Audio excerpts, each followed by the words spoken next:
para o Emanuel, para todos que nos acompanham ao vivo aqui no nosso Manhã no Ar. Agora sim, final da história. A PEC da transição foi promulgada pelo presidente do Congresso Nacional, Rodrigo Pacheco, ontem por volta das 11h30 da noite, no horário daqui de Brasília. O texto aprovado pelos senadores foi o mesmo texto aprovado lá na Câmara dos Deputados. Esse foi um acordo feito por Rodrigo Pacheco, presidente do Senado Federal, e Arthur Lira, presidente da Câmara dos Deputados. Essa PEC passa a vigorar já a partir do dia 1º de janeiro, já daqui a alguns dias. E o que ela determina? Ela abre um espaço, ela amplia o teto de gastos em 145 bilhões de reais. Com esse dinheiro, o presidente eleito, Lula da Silva, vai conseguir cumprir as principais promessas de campanha dele. Desse dinheiro ampliado, 70 bilhões de reais é para que Lula mantenha o Auxílio Brasil em R$ 600, dê um incremento de R$ 150 para aquelas famílias que têm crianças pequenas matriculadas em escola, e os outros 75 bilhões são para que Lula invista em outros programas sociais, como, por exemplo, farmácia popular e merenda escolar.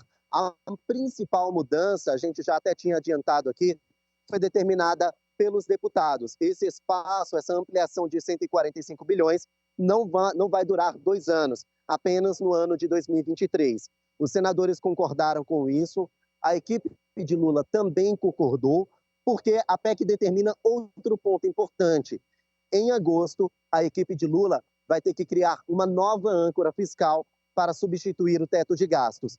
Claro que alguns parlamentares da base governista não ficaram satisfeitos com isso, mas esse foi um acordo. Lula cedia 1 ano, apenas 2023, como a ampliação do teto de gastos, e em troca disso, os parlamentares eles deixariam que a equipe de Lula apresentasse uma nova âncora fiscal. Ontem, Fernando Haddad deu uma coletiva de imprensa, ele que é o futuro ministro da Fazenda, e disse que quer estudar esse novo teto, essa nova âncora fiscal com economistas e apresentá-la ainda no primeiro semestre do ano que vem, para dar tempo de comentarem.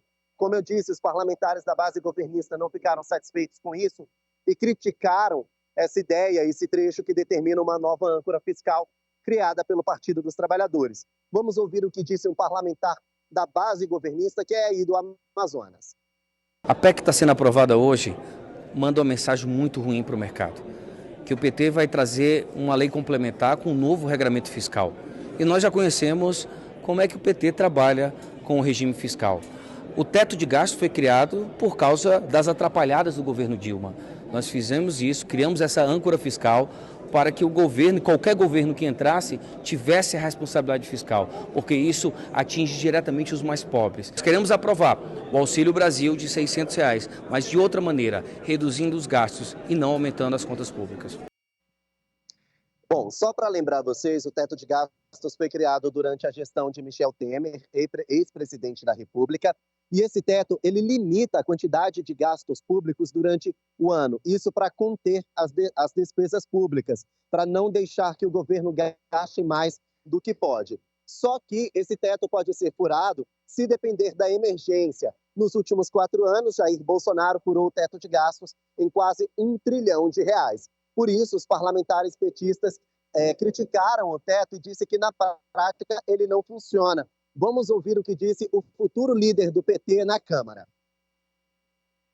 É uma vitória grande, é uma vitória daqueles que acreditam que o presidente Lula eleito vai reconstruir o Brasil.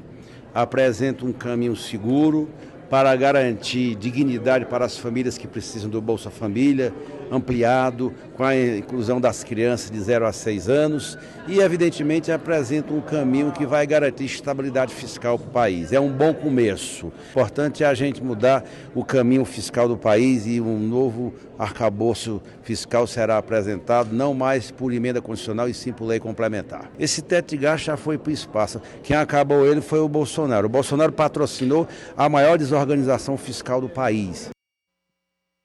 Bom, esse corte de 1 ano da ampliação do teto de gastos, vigorando somente para o ano que vem, e essa criação de um novo teto de gastos, soou bem no mercado financeiro. Ontem, a principal bolsa de valores brasileira fechou o dia com alta de 1%, e anteontem, quando começou-se a falar sobre isso, a alta foi de 3%, Então, parece que esse acordo entre o Poder Executivo e o Poder Legislativo gerou uma certa credibilidade no mercado financeiro, viu?